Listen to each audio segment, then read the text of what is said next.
What is up, guys? It's Mikey with MMB BBQ. Today is a total special episode. We are talking to DJ BBQ from the UK. Obviously, he is from Maryland, so he is a homegrown American boy. But he lives over in the UK, and he tours the fucking world. So it is an explicit episode. I know we mark that. For anyone that does get offended or doesn't think that we are a family show, we are not. We're not a family show. I'm sorry. This is MMB BBQ, and this is just how we do it. So I am going to stop chatting, and since this is a kick-ass episode, I am going to get right into my chat with DJ BBQ. Have you heard this? I have not. It's called Barbecue. Wendy Renee. That's awesome.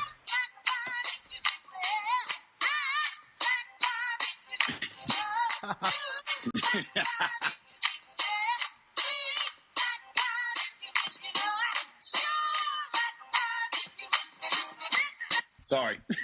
No, you are perfect. Well, what's up, guys? I am Mikey with MMB BBQ, and we have DJ BBQ. So how awesome was that, starting with some music? We've had some technical errors all morning long, so fuck. Holy shit. But we are up and running, and I'm super stoked. So,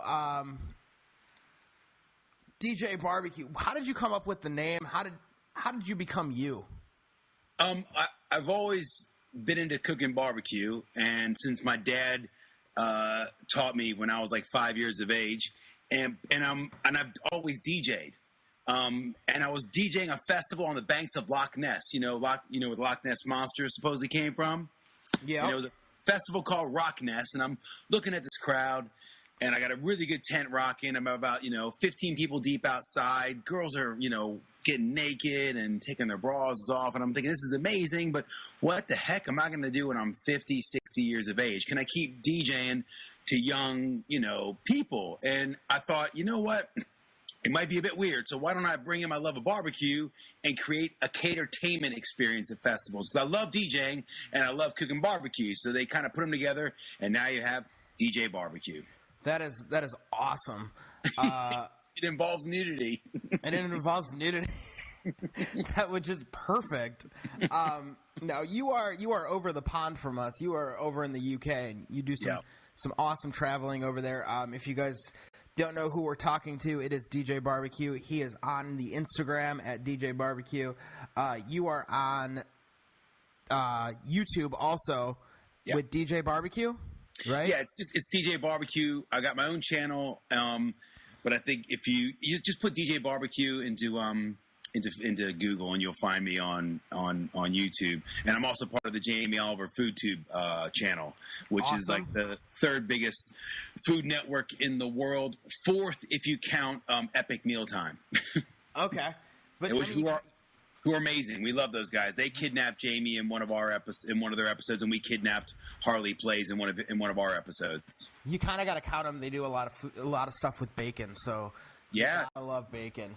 I rate those guys, and they've got their own TV series now. So man, I'm just stoked for those guys. So what's in the works for you? What's coming up? I just got a job this week consulting on a barbecue competition show over here. And it's being fronted by a guy called Adam Richman. You might know from sounds so familiar. Man versus Food, 33 countries syndicated show. So he's going to be the main host. So that they need me to help them find a UK host. It wouldn't be too right if you had two Americans fronting a barbecue show in the UK. You got to give them some love, because the England's become really hot on barbecue. Europe's become hot on barbecue. It's one of the barbecue scene over here, restaurant wise, is going ballistic. You got Red Stew Barbecue up north. They're now going to move into London. You've got Bodine's been going for 11, 12 years. Hot Box now in London. I mean, there's so many good barbecue joints popping up. And I'm looking for digs myself to open up my restaurant. So hopefully by next fall, next winter, I'll have my own joint. So You're going to be opening up a DJ BBQ joint. Now, will there be nudity at the joint? Please say yes. Please say yes. I do have a good team of DJs. We spend all summer DJing, and we do encourage people having a good time. So perfect. And there's many a nude beach over here in Europe, so we don't frown upon nudity. We embrace it. Exactly. So, obviously, you cook some awesome barbecue. We were talking. Well, we had this lovely power struggle with the recorder today. We were talking about you like to cook low and slow. You're cooking. You're doing a lot of stuff. 16, 17-hour cooks. You do a pork shoulder at 20 hours, which is insane. Yeah, man. What is your favorite? It's butter when you cook it that long. It doesn't even pull. You unwrap it, you poke it, and it just falls apart. And just falls apart. Yeah, pork butter, man. Doesn't really sound right, but that's kind of what it is when I'm done with it. I mean, that's the thing. I mean, in England, everybody's got, they make crackling with the rinds, with the pork skin. They love fat. Fat's flavor, and I understand that, and I make sure there's beef fat in my burgers, but aged beef fat. But when you're cooking frontal muscles, there's so much collagen and connective tissue in those things. They self-base from within, and that's one of my things I'm trying to get across to the English over here is you don't need all that fat cap. You want to create a bark. You want to get that oxidation rocking with the wood smoke, and what was your question? I don't know. We got lost in there. It doesn't matter.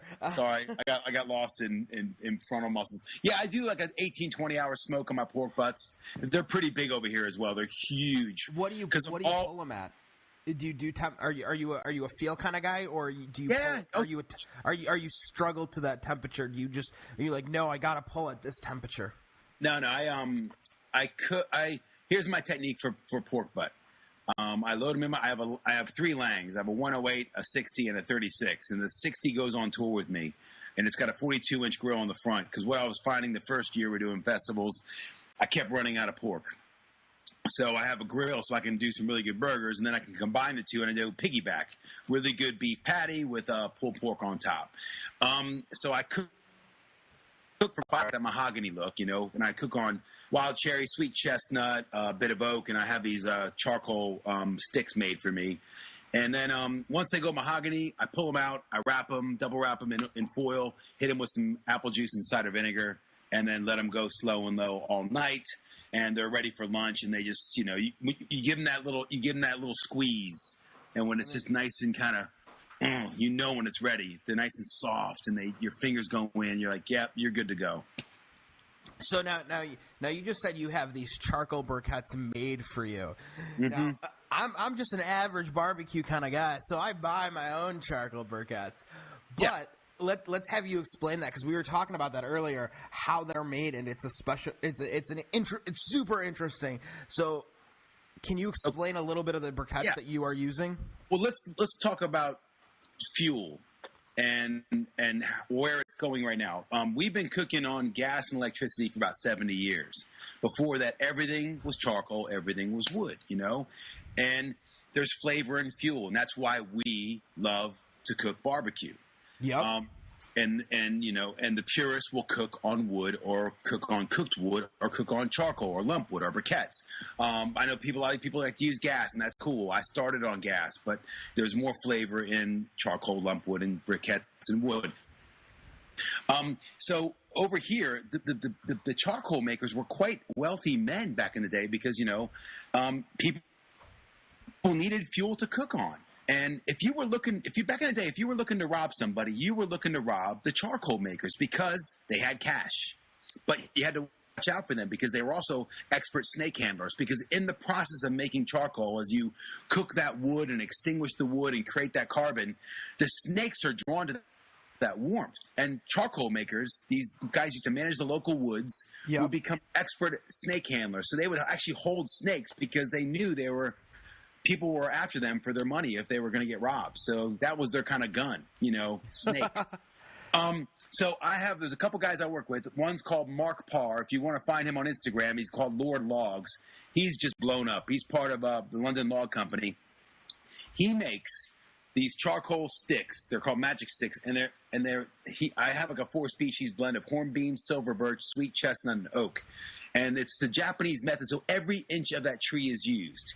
It's compressed. It burns efficiently. It burns long. It's like the oak counterpart for charcoal. It's like a hardwood charcoal almost. Would you consider it kind of like a lump charcoal? No, lump charcoals burn way quicker. But he does make lump charcoal, and there's another guy called Matt Williams that I work with who was a thatcher. You know what a thatcher is? Yes.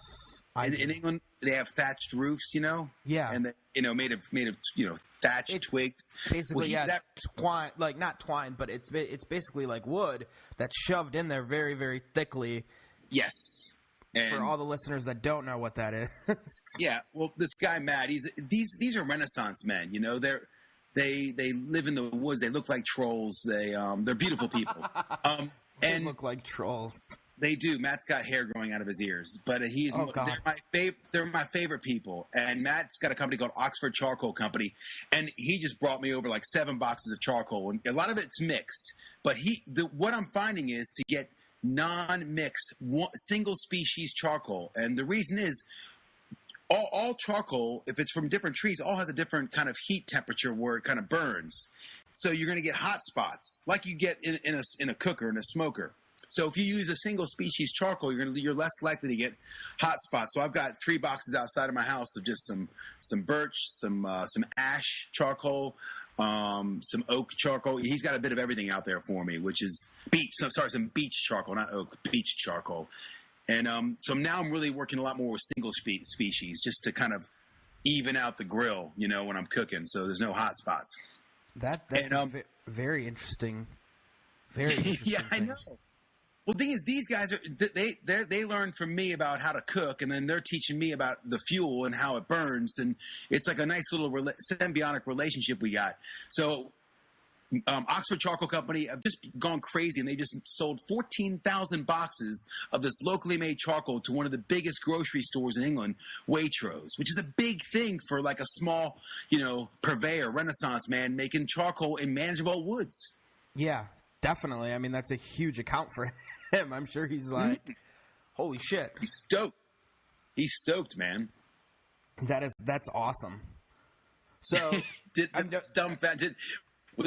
was that too much information, Mikey? Sorry if I threw too much at you, bro. No, that was awesome. But there's not that big of an influx of charcoal here that I can get in the city. Being in Chicago, it's not the easiest place to get good charcoal. I struggle sometimes getting good lump charcoal. I use a couple different brands, and sometimes it's just sometimes the bags aren't as nice as I'd like them to be. But you keep going, and there's nothing you can do, and you have this awesome influx of awesome charcoal that I could probably not get my hands on because shipping costs are ridiculous. Yeah. So that's another thing, like trying to ship that wood and trying to ship all that stuff, it gets super pricey, and that lump charcoal bag goes from, $20 US to $50 or $60 US. And the reason we are talking US dollars, guys, if you're listening to this podcast, DJ BBQ is actually in the UK. So we're in international waters right now, which is super, super fucking awesome for me. He is my first international guest. Hopefully he's not the last. Yay. But there's a lot of good ones over here, man. There's Estonia, Germany. I'd like to talk to all of them. There's a big scene, and you're a big fan of Texas barbecue. Is that right, Mikey? I'm a huge fan of Texas barbecue. Let's look at where Texas barbecue came from, and I think it came, a lot from the immigrants that came over there. And you look at a lot of the restaurants, they have kind of more German names, and when the people came from South and Central America to immigrated north, they didn't have as much money, but the German immigrants had more money, so they had the more businesses. They were able to afford businesses. So what did the Germans do? What did the Poles do? They smoke sausages, right? That's what exactly.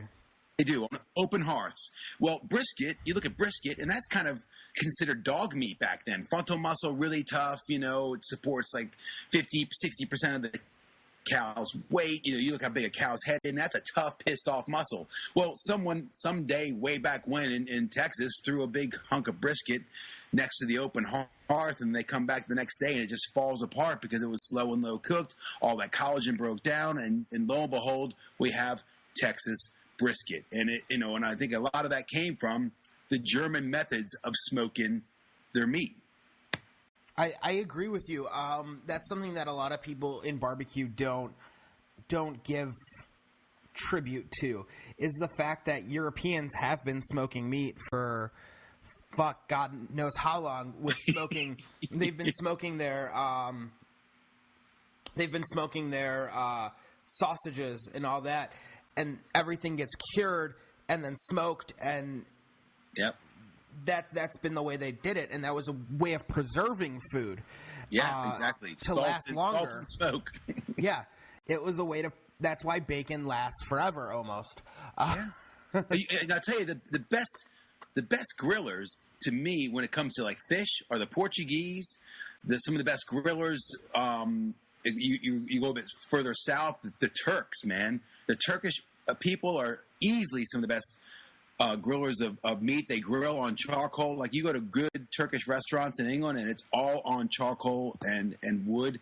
And then Brazil, man, churrasqueira. They're incredible at grilling. And even when you get towards Eastern Europe, they're some of the best grillers. I love learning techniques.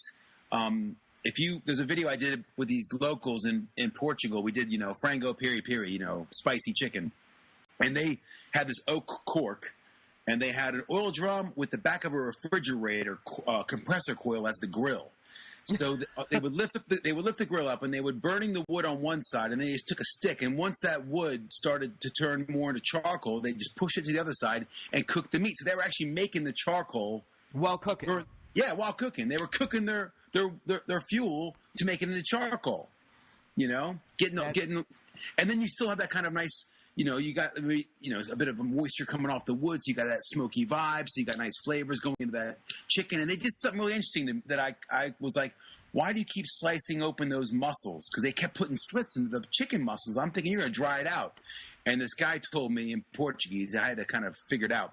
I'm making the meat thirsty for the sauce. So I'm drying it out. So when I slowly put the marinade and the piri piri, the muscle sucks it in. So I'm making these muscles dry out so they suck back in this beautiful sauce, so there's flavor within.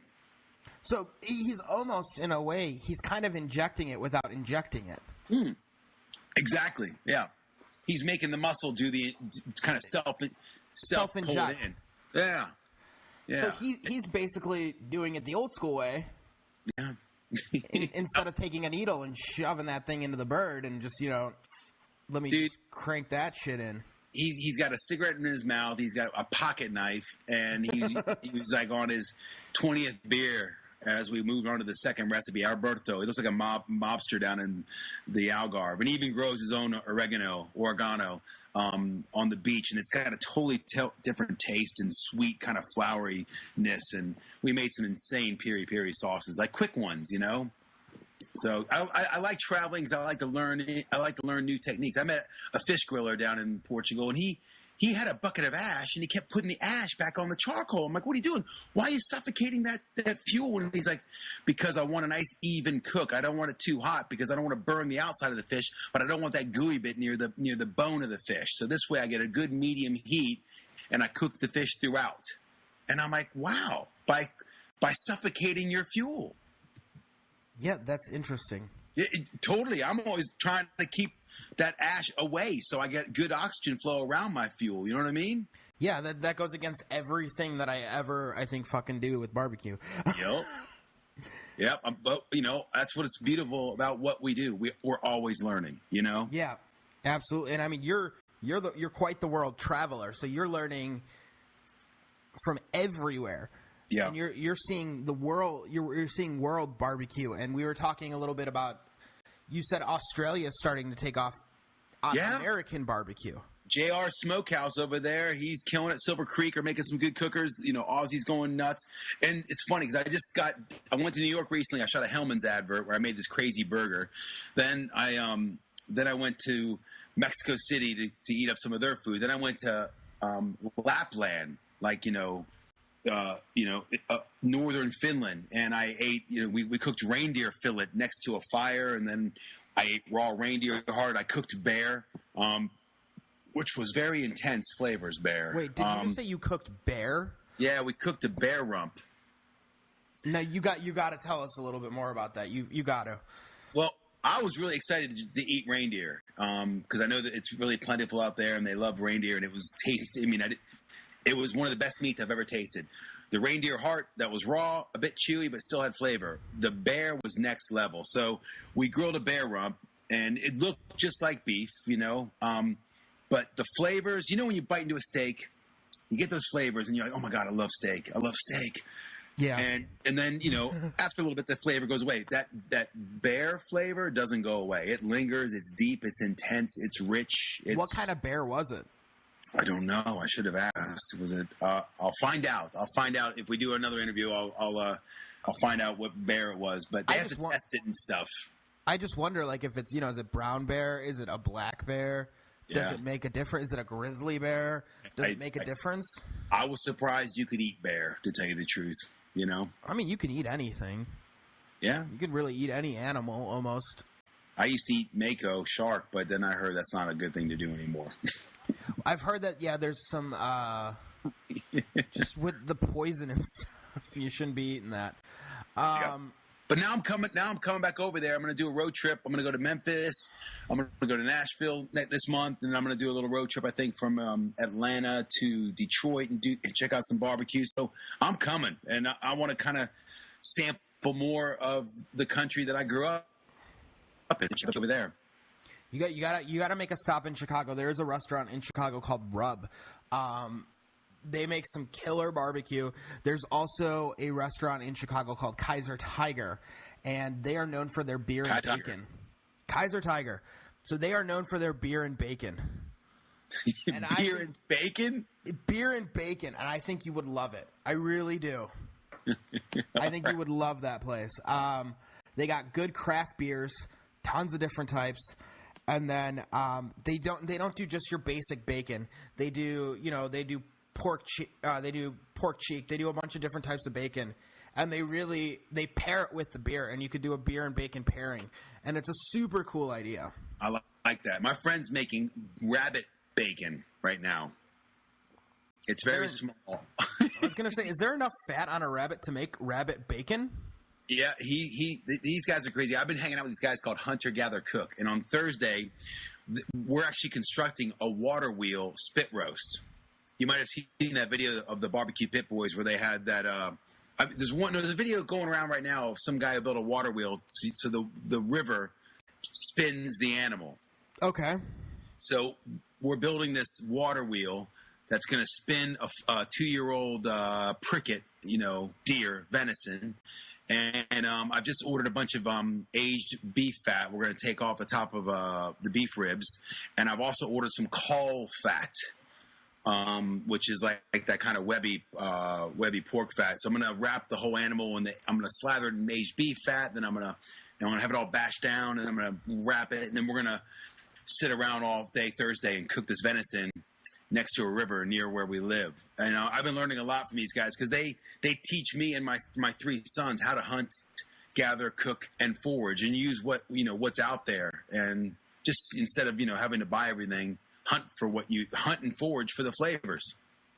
And a lot of those flavors are way more intense than farm raised. Mm-hmm. Way more intense. Oh gosh, yeah.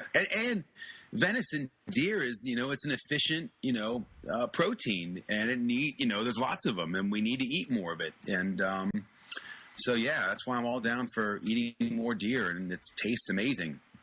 See, I can't get too much venison. The venison we do get in Chicago is either from a hunter or we are getting it in ground form. So it's already been processed, and it's just it's not the same. You got to add a lot of fat to it to do anything with it because it's so lean that it almost burns up right away because it gets so dry. Yeah, you need to add some beef fat, some aged beef fat in there. Or there's these guys over here that do these big venison cookouts, and they just spear big chunks of pork fat all over it. But I'm trying to stay. What we're trying to do is we're trying to stay true to the taste of the venison, and it's more beefier than it is pork. So that's why I'm going with an aged beef fat instead of pork. Okay.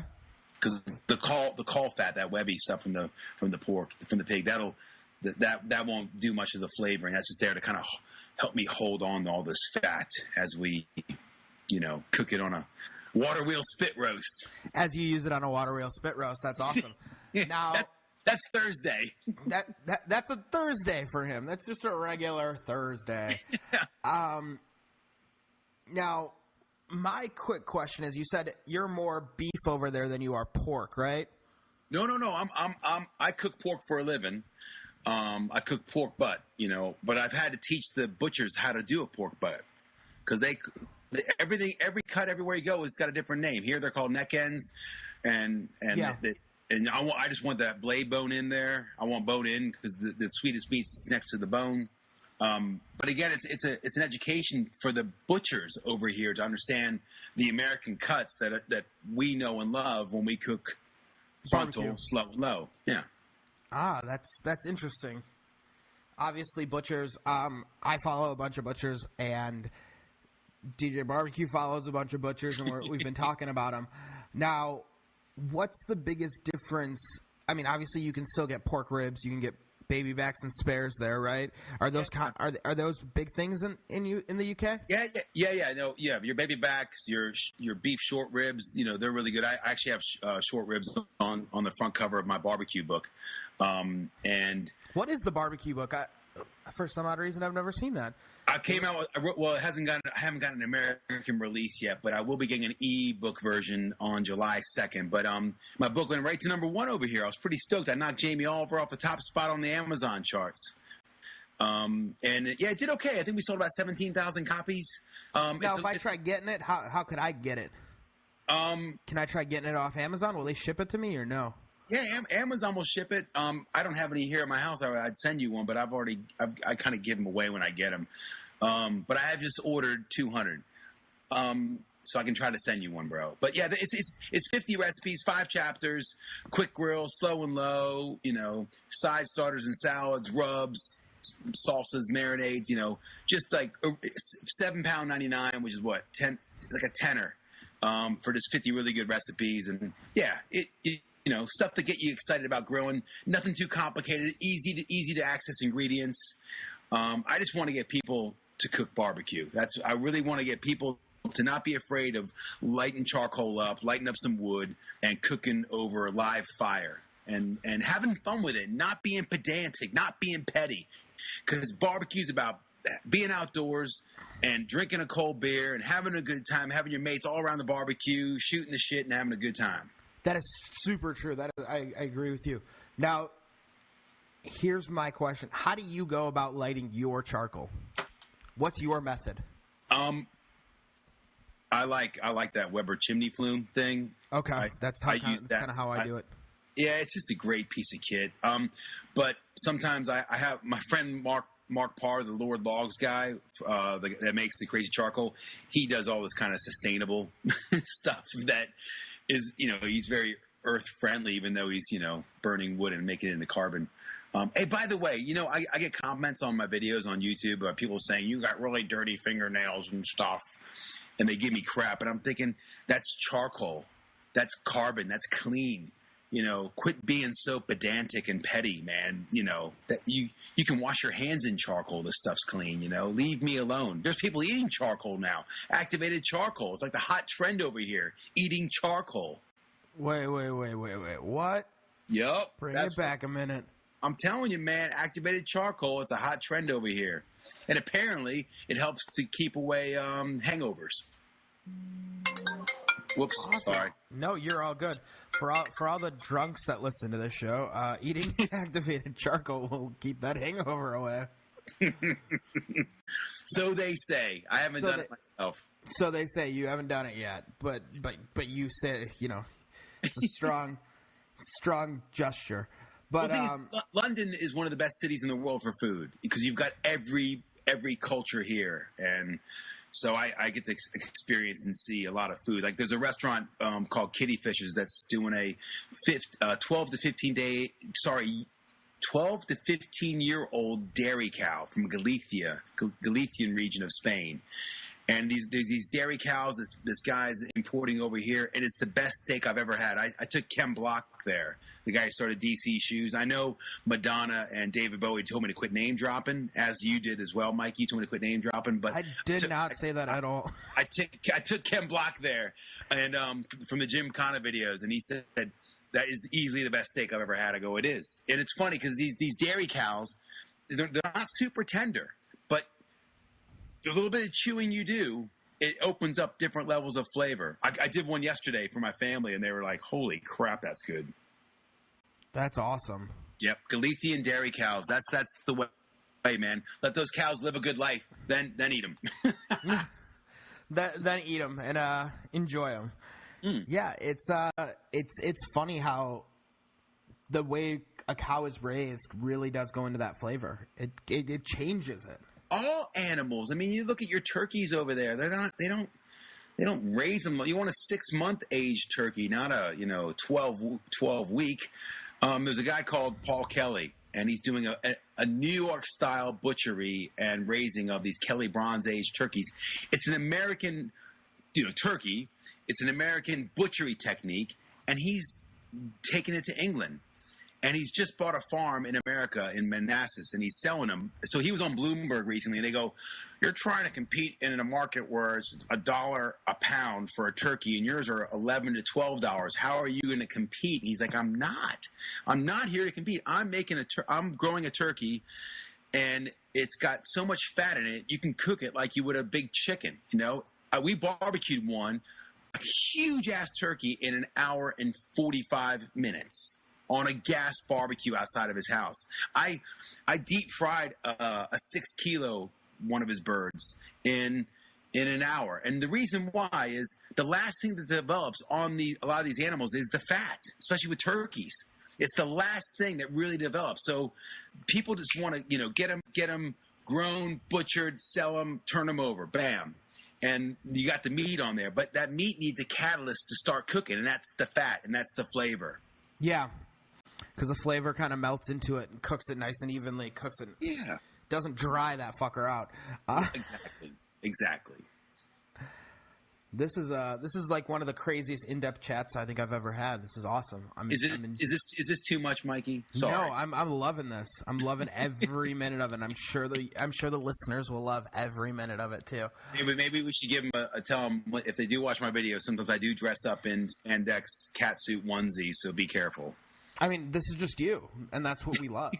Well, the thing is, you look at our audience, it's male-oriented. It's older male-oriented. So I'm just trying to get, the MILFs and the GILFs to watch, because grandmas once had sex. And if I'm dressing up, in a tight thing, showing off my nice butt, maybe they're getting into a bit of barbecue. Plus, I'm wearing all the American flag stuff, and it looks like a cartoon character. So the kids just think, hey, Dad, that's a cartoon character cooking up burgers. You're ticking boxes. You're bringing more people in instead of just 25 to 55-year-old males. This is true. Just trying to get the earth into barbecue. Absolutely. So, you said that you bring some cookers on tour. Now, what is the struggle of doing that? I have to pay a company a lot of money to drive all my stuff around here. There's a lot more different laws over here.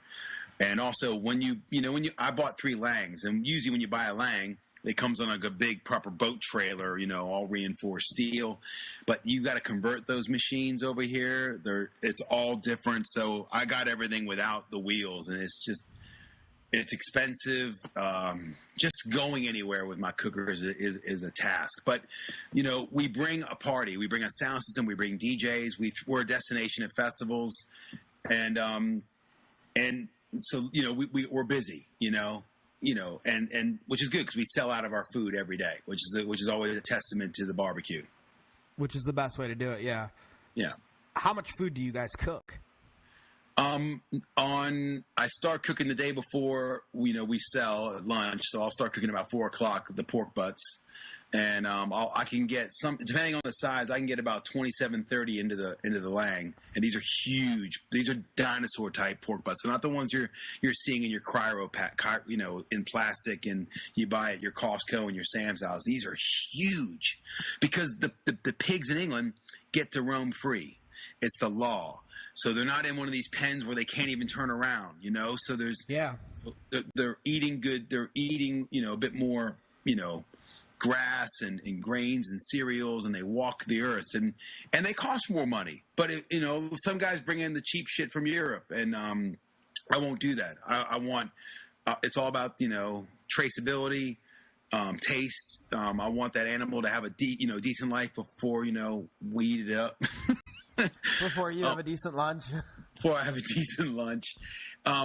Yeah, and then I'll go through about 500 burgers, and we do a special burger with it's a brisket chuck flank blend, and I'll put a bit of bone marrow in there, or maybe some aged beef fat, and it's a beautiful burger. That sounds delicious. It's weird when I say bone marrow. A lot of people, when I try to talk to Americans, they go bone marrow. I'm like, yeah, man. Take some of that bone marrow out and you put it on some toast. Yes, and then you eat it. Yes. There we go. Roast that bone marrow. And a lot of people don't understand that bone marrow has a lot of flavor into it. It tastes very good. It's just they get really creeped out on it because they're like, ew, that's disgusting because it's bone marrow. And it's like, yeah, I don't think you get it. It's fucking good. Just eat it. Just suck it out, man. When you see people, sucking on bones, they're just trying to get all that flavor out of the bones. Seriously, when you do a steak, what's when you cook a T-bone, you can see everybody gnawing right next to that bone because that's the tastiest meat. The sweetest meat is next to the bone. Yep. And that's why I'm always shocked when I've talked to a couple people and they're like, oh, I just buy my pork butts, bone out because I don't want to deal with the bone after I cook it. I go, are you retarded? You're retarded. As politically correct, sorry if anyone gets offended, we weren't going for that. But are you stupid in the sense that why would you kill so much flavor? Yeah. In that sense. Well, maybe they want to take off 3 or 4 or 5 hours from the cooking times. Maybe, but I rather have a longer cook and more flavor than be like, oh, we'll do a power cook. And I mean, there's some people that are doing turbo cooks now. Yeah, I know. They're doing that for brisket over here. That's kind of that's another trend in the restaurants. Pellet fed, cook shack smoker, turbo brisket. Now, what are your thoughts on pellets? I don't think you get a true oxidation, smoke ring with them. I understand why people use them, and because we're in a big, very, compact city, it's hard to bring in a big old lang, or a pit and do it proper. Luckily, because I cook for like 4 or 5 days, or I do a pop up, I might cause a disturbance with a bit of wood smoke, but usually I'm gone and there's no complaints. But if I do a restaurant, it's going to be, I've got to really look at how I do it. There's a place called Pit Q in London, and off Carnaby Street, and they've converted one of their cook shack pellet smokers so you can actually add wood chunks into it, which is good because they do some good barbecue there. And their only problem is their restaurant's not big enough to handle the amount of ribs people want to buy, so they only sell ribs at dinner. They won't sell them at lunch. That's awesome. That's a good problem to have. It's a good problem. They can't make enough, which is always good. So I understand pellet, and it's a consistency. It's not really an art. I mean, it's still an art to understand your meat and how it's cooked. I mean, I went to a restaurant recently, and the guy, the chef on his cooker is French trained, classically French trained, and he's like, "This is the hardest thing I've ever had to learn is to cook barbecue." I'm like, "Yup." It's heat maintenance, it's knowing your muscles. The problem over here is because a lot of the animals walk a bit more freer, and so you don't get a consistent cut. So a lot of the guys over here are buying USDA brisket or Australian brisket because it's a bit more consistent. Okay. So because you need consistency when you're running a restaurant. Absolutely. which is why I feel like a lot of restaurants in the United States that cook barbecue and a lot of the big chains, consistency is so key for them that they almost kill the product in order to get consistency. Now, I am not sure if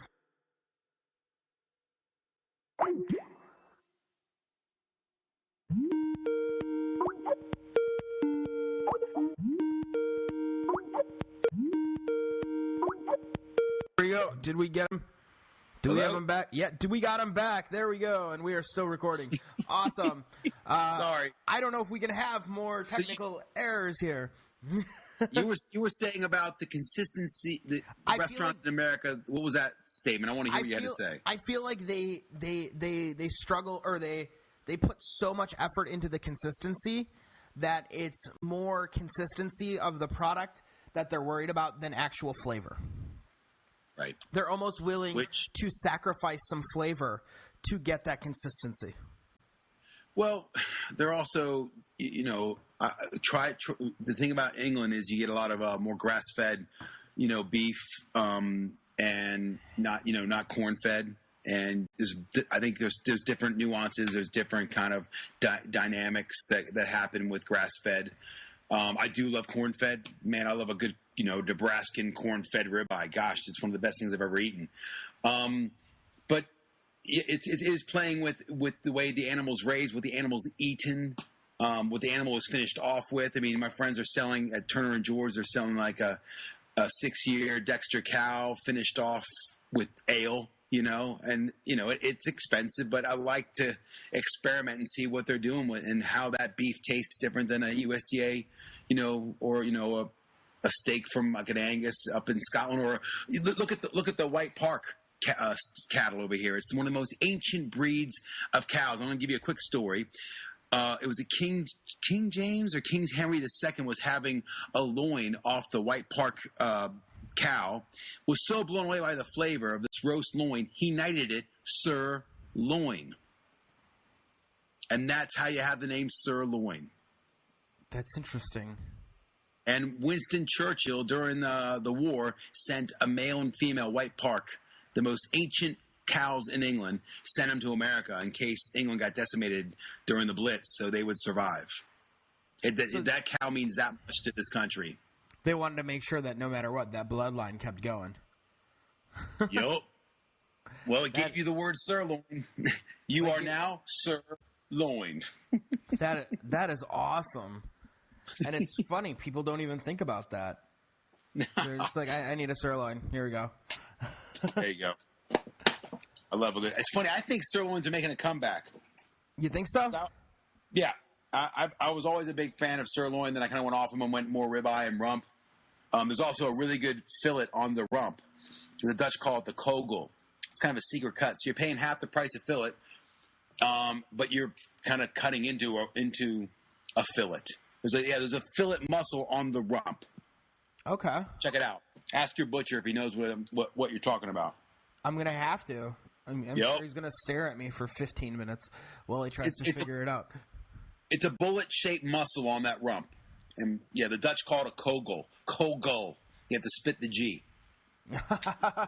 So now, you went overseas and started doing all this crazy stuff with DJ BBQ and all that fun stuff. Have you thought about coming through America and doing a full American tour? I'd love to. Well, I did.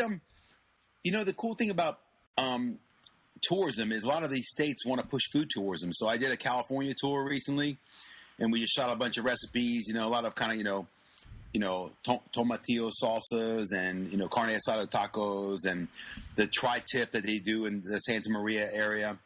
And then Chef Sawyer's invited me over to Cleveland. He's one of the raddest chefs I know. So. And I want to go back to Maryland and find out, kind of show the world my what I grew up eating, the seafood and the barbecue over there. So I really want to start doing more content around America and show off my home country and how much, how amazing our barbecue is. I've been showing off the rest of the world. Now I want to show my home country. Now, what struggles are you finding to do that with? Are you finding financially it's a little bit more expensive, or it's a little harder for you to get over there? it's just time, man. I mean, Time. My manager now is like she runs my schedule. It's just, every day is crazy. Tomorrow, I'm running an all-you-can-eat and drink Brooklyn Beefsteak Festival in London. We've sold out both sittings. And then I'm shooting barbecue Tuesday and Wednesday for FHM Magazine. It's like a magazine like Esquire. I mean, every day is just it's amazing. I'm actually sitting at home right now talking to you and eating some pistachios and drinking a cold beer. Yeah, this was not an easy interview to to tie down. We've been talking for several weeks, but I'm super. And then we had about an hour of fucking audio troubles, which is great. It made me upgrade. You made it stuff. I do want to come over, man. I mean, and hopefully when I do, we'll be hanging out. We'll go eat some barbecue. We'll cook up some barbecue. And I just like to learn. I like cooking with people, and I like to see techniques because I just want to. I mean, I can tell people what I know, but there's so much more I need to know. So that's why I like to travel. That is awesome. And you know what, Mikey? The more people you meet, the more interesting you become for the next person you meet. I agree with you on that. I've been, even though I'm meeting a lot of people via Skype calls and having fun with that stuff, I am talking to a ton of people around the country and talking to them about how they barbecue and all that fun stuff. And it's just, it's us. It's so much fun. I'm so happy I decided to go and do this podcast. You got a good thing going. I'm glad you're doing a podcast about barbecue because I think it's a niche little world of people who are artisans and care about their craft. Exactly. I agree with you. Anyone that's willing to sit for 18 hours to watch, basically wood burn and meat cook slowly has to really give a shit about their product. Frontal muscles are not easy to cook the proper way. And no, because they do so much work. Yeah.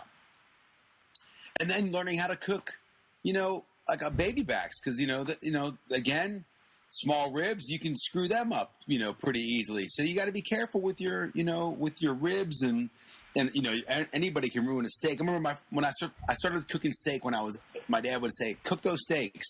And I remember my dad yelling at me because I was cutting the fat off. He's like, what are you doing? And I'm like, well, I'm going to cut it off later, Dad. I might chew on it a little bit, but I'm just trying to, make it a bit more efficient here. I didn't say efficient because I was 8. And he's like, no, the fat's the flavor. I'm like, oh, okay. I didn't know. I'm 8 years old, So, it's, thanks to my dad and my grandpa. My grandpa's from Iowa, and he used to take a barbecue everywhere, man. He'd keep it in the back of his car and load it. He'd go over to the Dakotas, and there's a photo of my granddaddy with 4 chickens on a rotisserie on the barbecue. He's got a couple racks of ribs. He's got potatoes in foil. He's got 2 sauces going. He just kind of built this little barbecue, and he's got every meat going. And so I got to thank my grandpa Stevenson for, inspiring my dad to teach me how to barbecue. Now, has reverse searing gotten over the pond yet? I've heard about this. You do it the opposite way, right? So, like, if you get a nice, good, thick cut steak, you're throwing it on there, letting it get to about 120 degrees Fahrenheit, just so it gets cooked, and then you're throwing it on a super hot grill grate at like 700 degrees, and you're doing it a minute aside or 2 minutes aside, not even, and you're done.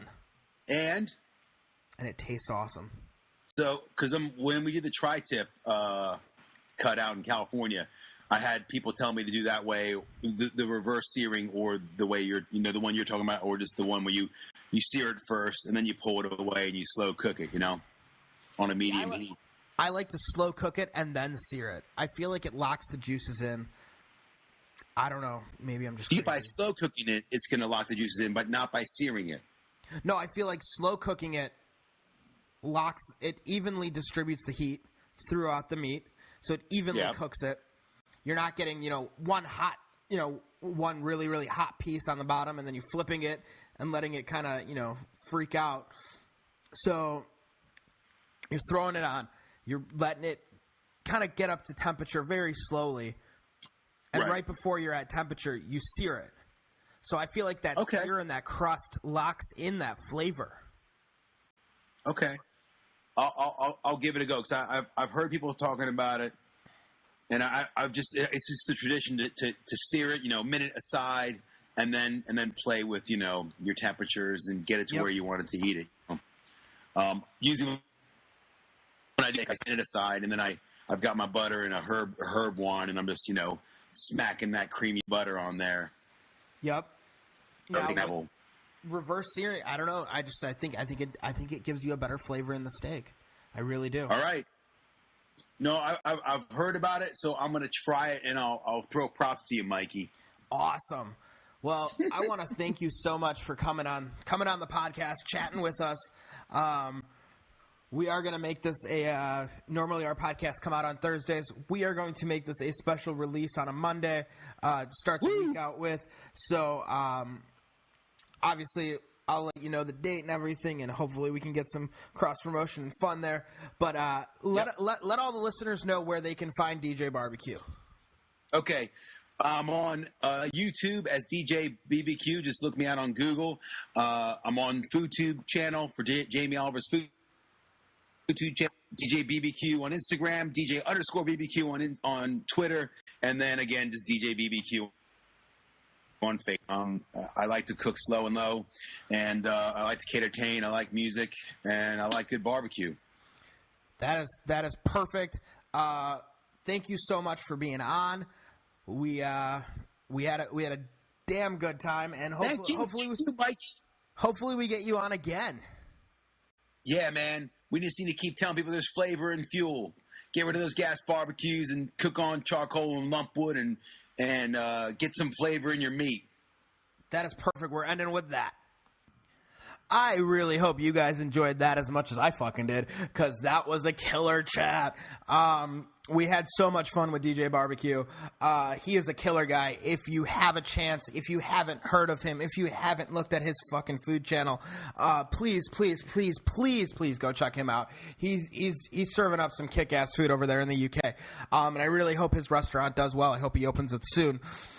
But guys, once again, we're Man Meat Barbecue.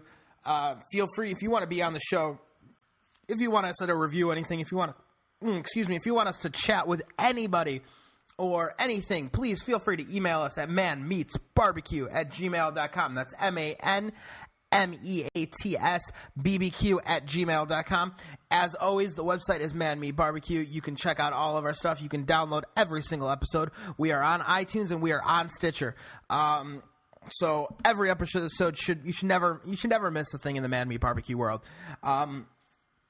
We got a ton of stuff that we're working on. We are really, really trying to spread this brand and trying to make it bigger. So if you can help us out, go on iTunes or go on Stitcher and give us a little bit of feedback. Tell us that you like the show. Give us some 5 stars. It would really, really, really help us. So, yeah, once again, guys, I'm Mikey. I'm your pitmaster here at Man Meat Barbecue. And remember, keep your grills going low and slow, or your barbecues going low and slow, and kick that nasty gas habit.